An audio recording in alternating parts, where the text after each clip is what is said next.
Des cieux, je sais que tu m'as tant aimé. El Shaddai, je sais que tu m'as tant aimé. Ami fidèle, je sais que tu m'as tant aimé. Tu es digne d'élévation. Éternel, mon Dieu, mon roi. Oh, mon Dieu, mon roi. J'ai d'adoration. Tu es digne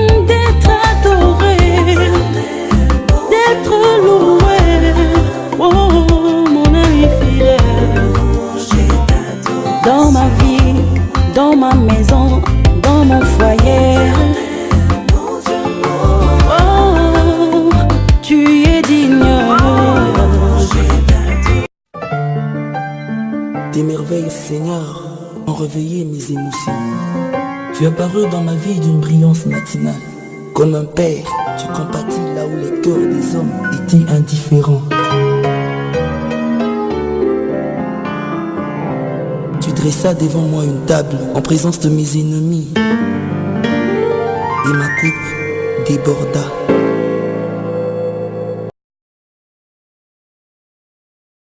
Mieux vaut la fin d'une chose que son commencement, dit la Bible. Donc là, nous sommes de Un cœur pour Lyon, au double mixte à Villeurbanne.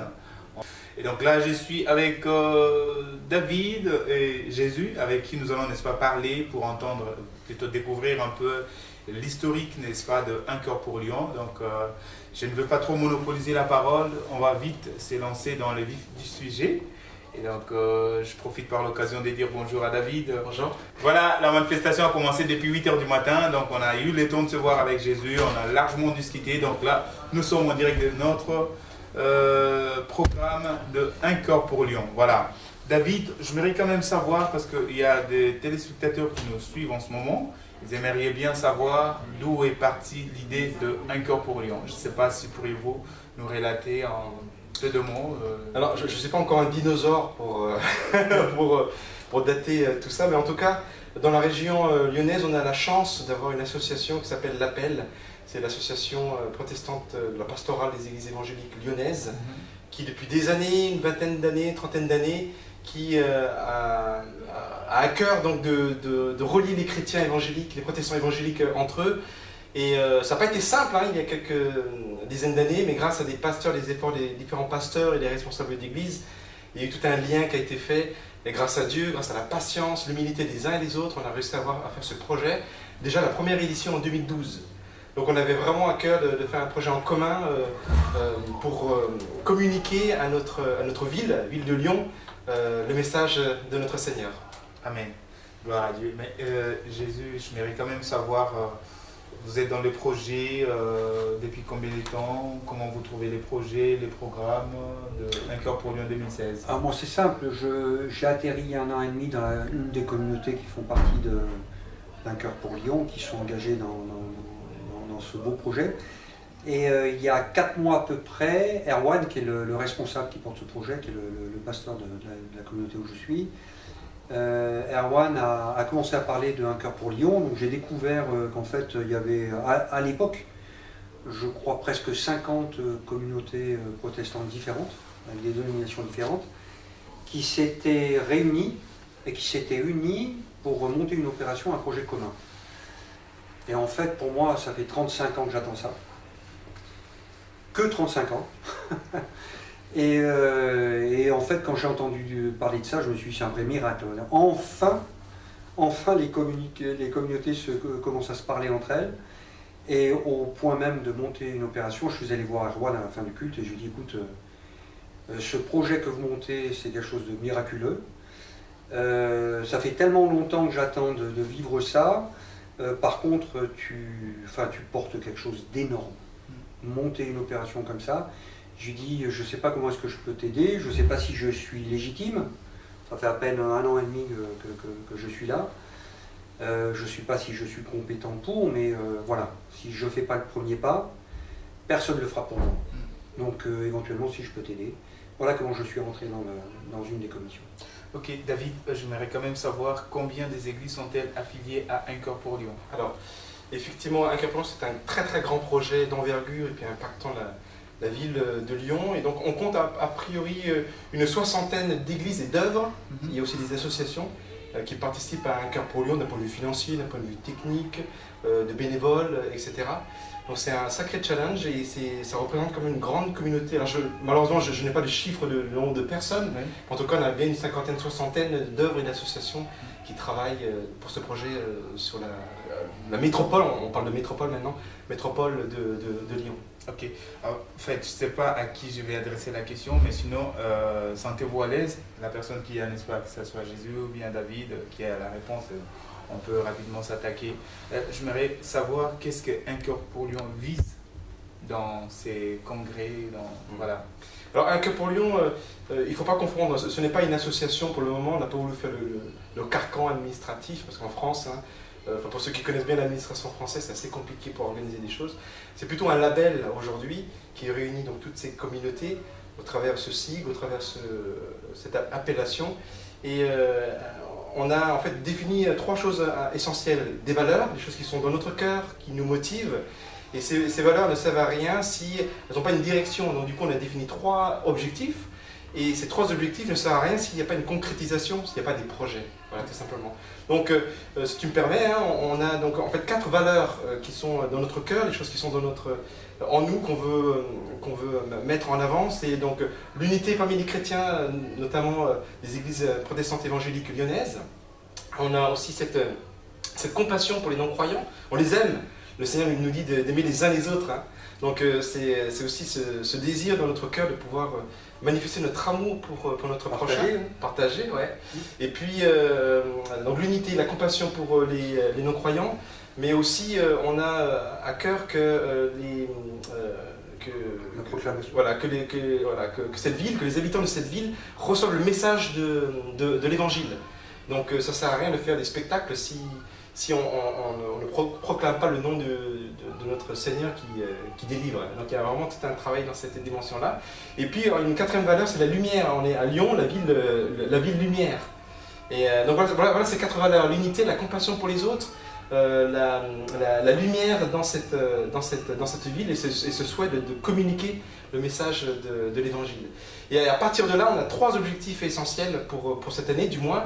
On a envie que les églises soient encouragées pour faire des projets, pour soit inviter les gens à venir dans leur communauté pour découvrir l'église. Il y a d'ailleurs une église qui a fait une exposition de peinture sur le thème de la liberté, faite par 3 femmes chrétiennes.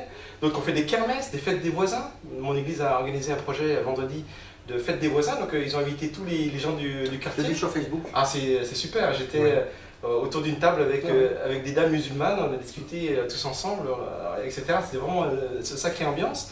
Puis il y a d'autres projets où ils sortent, donc soit ils font de la musique, ils distribuent des flyers. Il y a eu un freeze en plein milieu de la ville de Lyon il y a une dizaine de... 3 frises. 3 frises, voilà. Rue de la République. Monoprix, place de l'Arrêt et devant la fenêtre. Voilà, on était impressionnés par le silence de la rue parce que les gens étaient choqués de voir des gens qui s'arrêtent pendant 2 minutes. Ouais. Et ensuite on a pu distribuer des flyers, etc. Donc on a vraiment à cœur d'encourager les communautés à faire des projets. Donc soit pour inviter les gens, soit pour sortir de ses propres murs. Et puis deuxième objectif, on voudrait aussi prier pour la ville. Je dis on voudrait, mais on le fait vraiment. On a vraiment une commission prière dans Un Cœur pour Lyon qui prie spécialement pour ça. Parce qu'à chaque fois qu'on fait quelque chose, il y a des attaques. Moi personnellement, on a eu des attaques au niveau de la famille. Erwan, pareil, assez fort. Et on a vraiment senti la puissance de la prière et l'œuvre du Saint-Esprit pour la résolution de ces situations. Et c'est vraiment extraordinaire. On n'a pas le temps de pouvoir tout expliquer. Ouais. Voilà. Ça, c'est le deuxième objectif. Et le troisième objectif, on voudrait que quand on fait un événement, eh bien, c'est que chaque chrétien puisse amener un ami ou un membre de la famille qui ne connaît pas Dieu ou qui a du mal à avancer dans sa foi. Donc, quelque part, c'est pas un événement fait pour les chrétiens, c'est un événement fait pour qu'on puisse inviter nos amis de l'extérieur qui ont besoin d'entendre la parole de Dieu.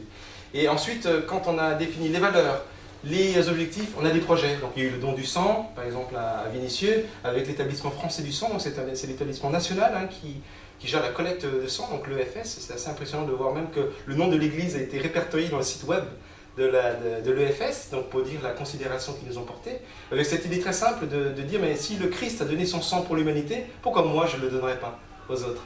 Il y a même eu un médecin, quand il est venu là, il a demandé combien il fallait payer pour la Bible. On lui a dit, mais pour nous ça nous fait rigoler, chrétiens, parce qu'on sait ce que c'est que la grâce et la gratuité. Et bien lui, non. Pour lui, tout est payant. Il était prêt à payer une Bible. Vous voyez, donc on a pu lui donner, etc. Et faire tout un travail pour lui expliquer qu'est-ce que c'était que la grâce de Dieu. Et donc c'est un projet comme ça. Il y a plein d'autres projets encore. Vous pouvez le découvrir d'ailleurs sur Facebook ou sur le site uncamppourlyon.fr. Oui, il y a aussi. Tu es passé avec ta femme. Ouais, je suis passé voir. Ouais. Ils ont pris une place publique. Ils ont eu l'autorisation de la mairie, bien évidemment. Ils ont mis des transats, des parasols, etc. Des jeux pour les enfants, comme si on était à la plage, quoi. Donc ça, c'était assez extraordinaire que la communauté sorte de ces murs pour aller rencontrer les gens. Et donc voilà, en tout cas, on voit vraiment l'œuvre de Dieu dans différentes actions. Et c'est ça un cœur pour Lyon. Alors, comment un cœur pour Lyon a pris naissance? C'est pour ça que je te dis, je ne suis pas dinosaure pour te, Oui, pour te trouver la solution. Je vais te dire, moi, il y a 35 ans, j'ai découvert une autre communauté qui a commencé au sein même de sa communauté à s'ouvrir. En fait, on se rend compte, on est des êtres humains.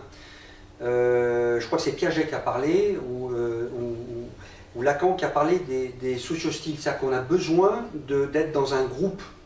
On a besoin d'être en sécurité. On fonctionne comme ça, la famille est une sécurité, les amis sont une sécurité. En fait, on a besoin de se créer des protections, c'est naturel. On a besoin de se protéger. Et en fait, la problématique d'être comme ça, à se protéger, on a tendance à ne pas sortir à l'extérieur. Or, à l'extérieur, il se passe des choses fabuleuses. C'est-à-dire que ce qu'on peut vivre nous, ce que je vis moi, aujourd'hui je suis dans une église baptiste, David est dans une église qui est autre, on vit des choses, en fait on se rend compte quand on se rencontre, vous avez déjà cassé la croûte avec quelqu'un ou avec un client ou autre, le fait d'être à table et de partager un verre de vin, de partager un repas, en fait il y a des liens qui se créent au-delà des étiquettes. Et en fait ce qui est beau, c'est que chacun a une vie. Moi j'ai une vie, je me suis converti, j'avais 15 ans, j'ai vécu des étapes dans ma vie qui étaient différentes, comme tout un chacun. Et en fait on se rend compte que le fait de partager, de parler avec les gens de ce qu'on a vécu, c'est d'une richesse incroyable. Parce qu'on se rend compte que la personne en face de nous a vécu d'autres choses, peut-être des choses différentes, identiques, complètement extraordinaires ou ordinaires, mais le fait de partager avec son voisin, tu parlais tout à l'heure de musulmans, mais c'est exceptionnel.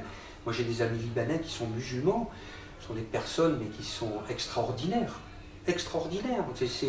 C'est impressionnant ce qu'ils peuvent nous apporter, ce qu'on peut leur apporter. Vous voyez? Donc c'est ça que je trouve. Ça naît comment? Comment est-ce que c'est né? Ben, tout simplement parce que l'être humain a besoin de parler avec l'autre. Oui, David, tout à l'heure. Si tu permets, ça me fait penser en fait que depuis des dizaines d'années, tous les ans, il y a un grand rassemblement en janvier, début d'année, justement des églises évangéliques lyonnaises, à la Bourse du Travail, à Lyon. Il y a 1700 personnes régulièrement, chaque année. Et de fil en aiguille, grâce à la pastorale et les responsables des communautés, comme ils se retrouvent autour de la pastorale lyonnaise, donc les pasteurs, les responsables spirituels, ils se retrouvent pour avoir des nouvelles, des annonces des uns des autres, etc. Donc au fur et à mesure, d'année en année, l'association grandit en fait. On se visite les uns les autres, etc. Donc du coup, comme tu dis, on apprend à se partager, à partager entre nous des vécus, des histoires, des situations, finalement pour se rendre compte qu'on est tous frères et sœurs en Christ et qu'on a le même message qu'on a envie de transmettre. Ah oui, complètement. Et moi, ce qui m'impressionne dans un cœur pour Lyon, là, c'est l'unité. C'est vraiment un mot-clé, parce qu'il n'y a pas de conflit de chapelle entre un tel qui est de telle communauté, l'autre qui n'est pas de telle, etc. Et c'est extraordinaire. J'ai pu visiter quelques projets d'église pendant ces 15 jours. Pour moi, c'est la même église. Ils ont envie de faire la même chose. Qu'ils aient le t-shirt ou qu'ils n'aient pas le t-shirt, ils avaient envie de servir cette ville de Lyon. ils avaient envie d'être là par un témoignage citoyen, par un barbecue, il y avait des projets de barbecue, etc., de distribution de flyers, de rencontre des voisins, il y avait des distributions de nourriture aussi pour les sans-abri, etc. Donc il y a vraiment une concentration de projets. Et donc moi, à mon avis, ça a commencé comme ça.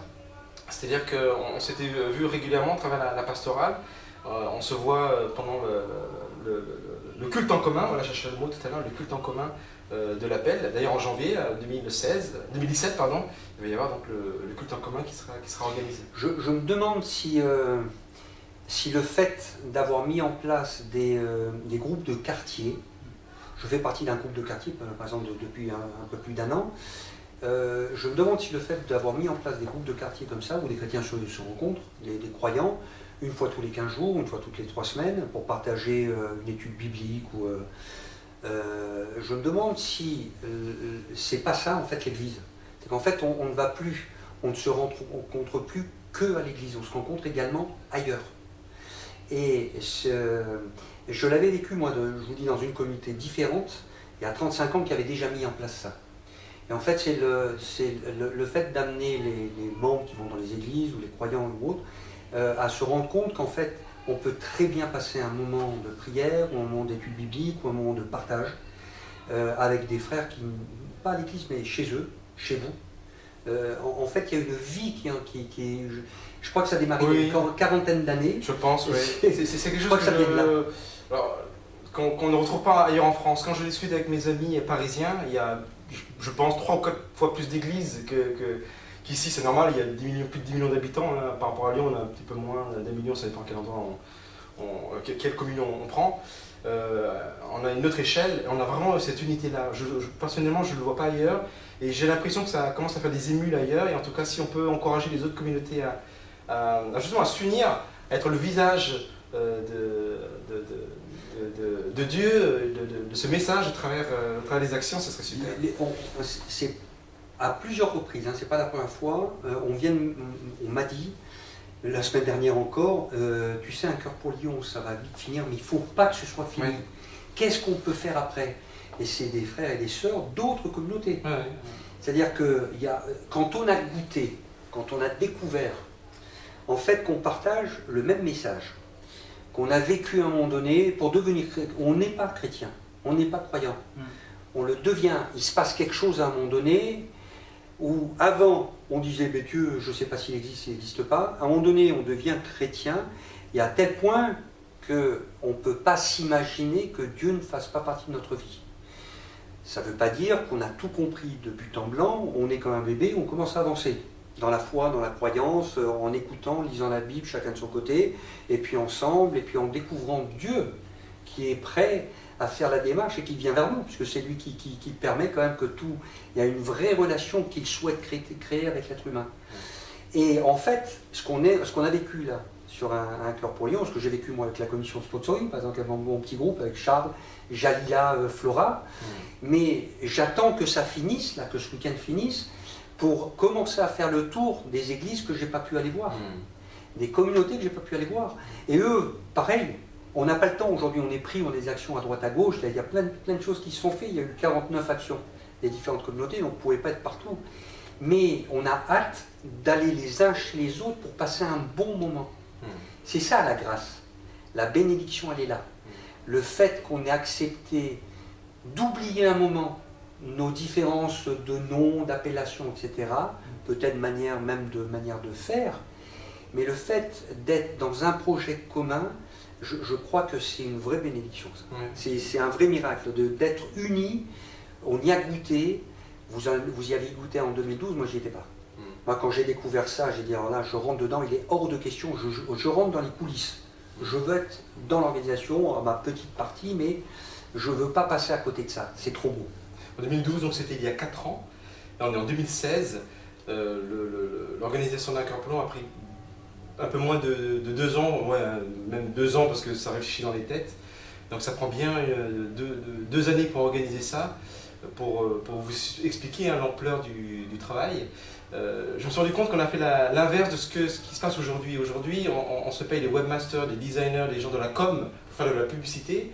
Et après, quand on a fait ça, on fait tout pour labourer le terrain, pour ramener des gens, faire du buzz, etc. jusqu'à ce que, entre guillemets, la moutarde prenne. Nous, on a fait l'inverse. Pendant des années, et puis essentiellement depuis 2 ans, on a labouré le terrain des églises, on a rencontré les responsables. On n'a pas que envoyé des mails, on s'est rencontrés dans des pastorales ou ailleurs ou en dehors pour parler d'un cœur pour Lyon. Qu'est-ce que c'est, qu'est-ce qu'on fait? Moi j'ai rencontré les bénévoles personnellement, on a géré 100 à 120 bénévoles, je les ai vus pratiquement chacun. J'ai même pris un après-midi pour les appeler, ça m'a pris 4 heures. À tel point que mon téléphone il a chauffé et je me suis demandé si je vais pas changer de téléphone là parce qu'il commence à être mort. Bref, mais c'était un plaisir de les avoir au téléphone, d'entendre leur voix et puis surtout d'instaurer des responsables parce que je suis désolé, je coordonne le village notamment, je ne peux pas être partout donc du coup on organise ça par responsable de zone et aujourd'hui ils prennent plaisir à prendre ces responsabilités et je vois leur sourire, c'est vraiment formidable. Gloire à Dieu. Mais David, un cœur pour Lyon n'est pas une église. On est bien d'accord? Mais que faites-vous des hommes qui reçoivent le Seigneur Jésus-Christ? Alors, comme l'a dit Gérard tout à l'heure, il y a différentes commissions, notamment dans le sponsoring. On a aussi une commission de 3-4 personnes qui s'occupent du travail de suite. Simplement pour rappeler que chacun, on est comme des... Alors c'est Raphaël Hansenberger qui nous le rappelait, qu'on était tous des sages-femmes. C'est-à-dire qu'on accompagne, c'est pas nous qui faisons... Enfin, on fait pas naître, mais le bébé arrive, mais on l'accompagne. Voilà. Donc il sort, et puis on lui demande d'où il vient, qui il est. Quand les conférences sont terminées, et puis quand les gens ont répondu à l'appel, eh bien on essaie de leur demander où est-ce qu'ils habitent, s'ils sont venus tout seuls, avec des amis, etc.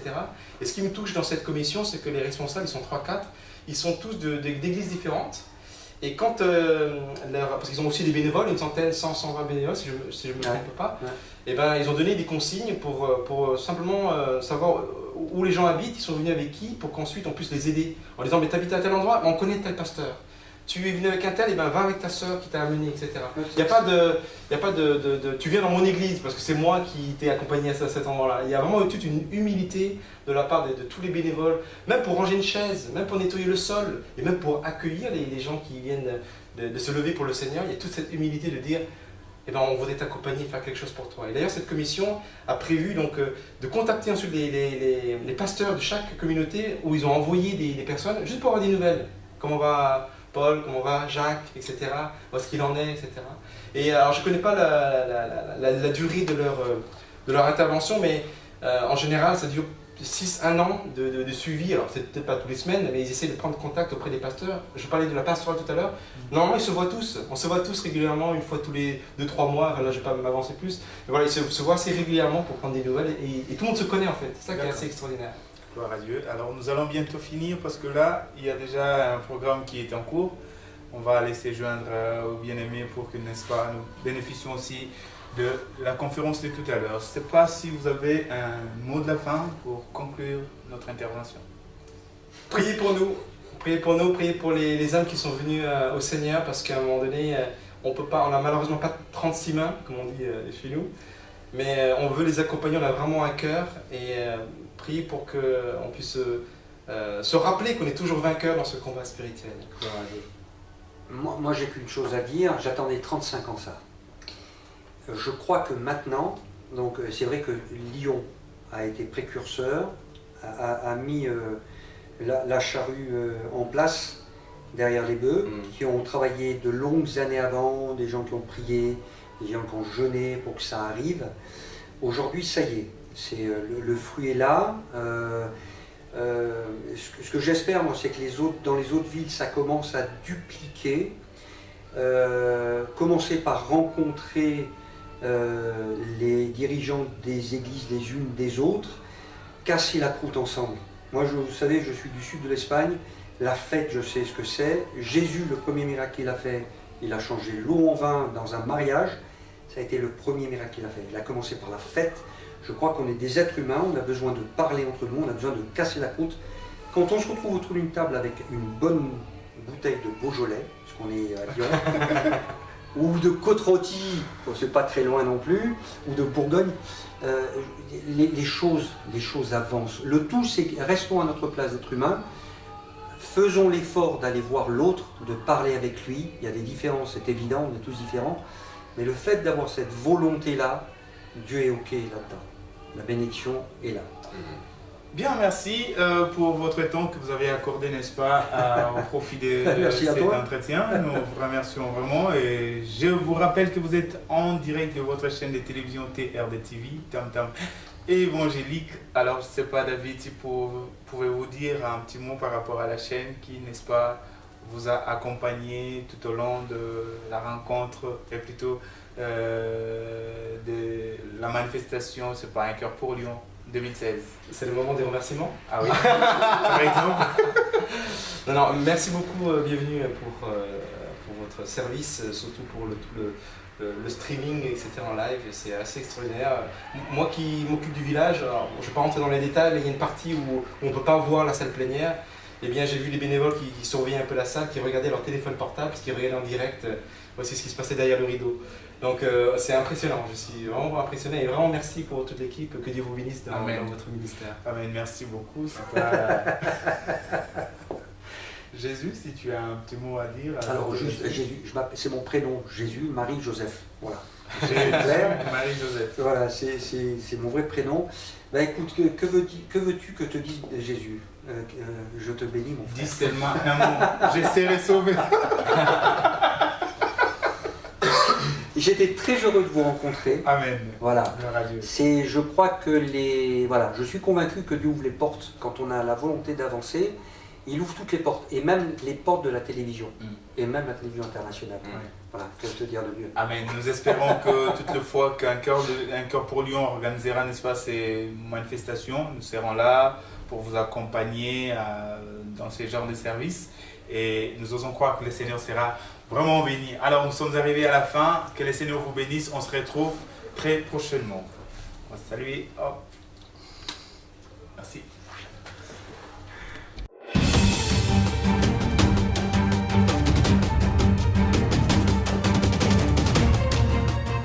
TRD TV, c'est la batterie pour les rechargements spirituels.